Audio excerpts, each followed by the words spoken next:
food was so special to me, and just wanted to, and you were all so special to him. I just remember,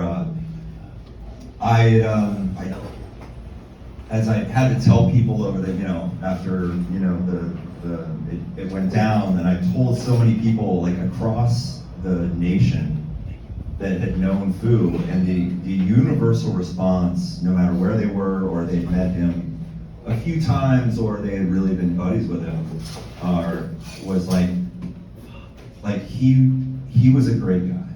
And I don't think that was bullshit for a lot of people. Like, he was just truly, like, everybody thought him so special. And I just remember, was bringing up talking about the W-2s, and it made me remember, do you guys remember when on Green Street, remember the move to London? He moved to London for a while for that job, and it brought back a memory for me. So, there was the halfway house for troubled men on Green Street, where we live. And speaking of that, like, he got some job in London, and he's like, going.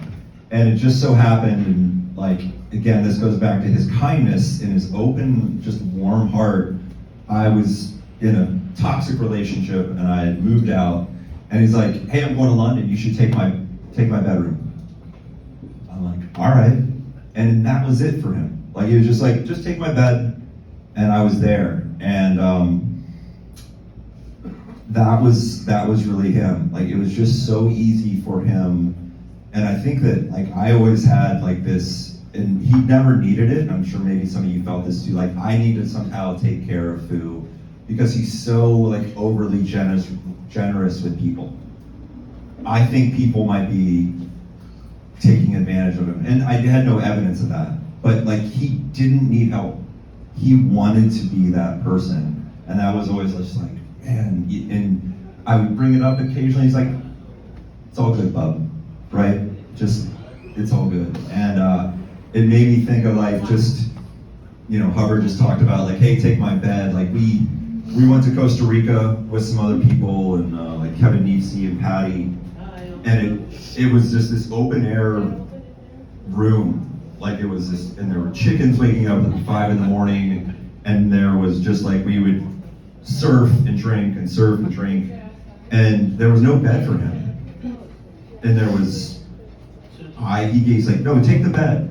And I slept on the same bed with Patty, and he slept on the concrete floor. And I'm like, why? Like, he said, no, I'm good. No, he would, I don't know if anybody ever slept in the same room with him. There's nobody that snored louder. Nobody that snored louder. And you would go and shake him, and finally go. But I was struck by what Hubbard was just talking about Nashville, and I lived so many different lives with Fu, and I lived on Green Street, and then, even after I had, like, found, I'd had kids, and I would get my 5 hours every Sunday, and I'd see him kind of at night occasionally, but I would 5 hours at Perry's. I would get noon to 5 p.m.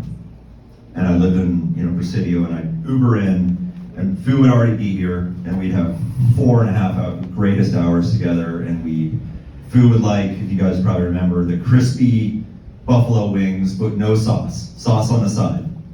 And we would eat that and drink. But I was struck by the life that we lived in New York. So New York, Fu moved to New York for a while. And it's just not a shock, right? But I'll tell you a story about the Shade Bar, which was his Perry's in Manhattan. It was right off of, right near NYU. And great little bar. And he lived above it. And it was his clubhouse. But it meant also that he could not go to sleep until 2:30 at night because it would rage until 2, and you would hear above. And I stayed there so much, and I was traveling to New York there all the time. And I'm not exaggerating, they still talk about Fu at Shade Bar. They still do, because the people have been there for so long. And when I go to New York, my buddy Ed and I will go to Shade Bar, and they talk of him so fondly. And quick story, and I know I'm rambling. Foo's in New York. I'm good there all the time. Hey, you want to go out? Yeah, I want to go out. We're in New York. It just so happens that he's hanging out with 2 Russians, girls. One is a model. You know, on a New York scale, she's not a model, but she's trying to model, and then her sister.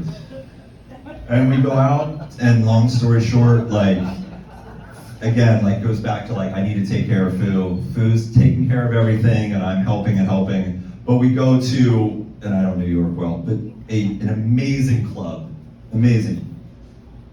And there's a line out the door, 100 people, and it's Fu. And we get out of the cab, and we go straight to the bouncer, and it's like the nod, and we fucking walk in. He's not a billionaire. Like, it's just Fu. You know what I mean? Like, he had that currency that people wanted to be around, and I miss him so fucking much. And I'm just so happy to spend this time with you guys too, because it hurts so bad. But thank you, and thank you, Fu.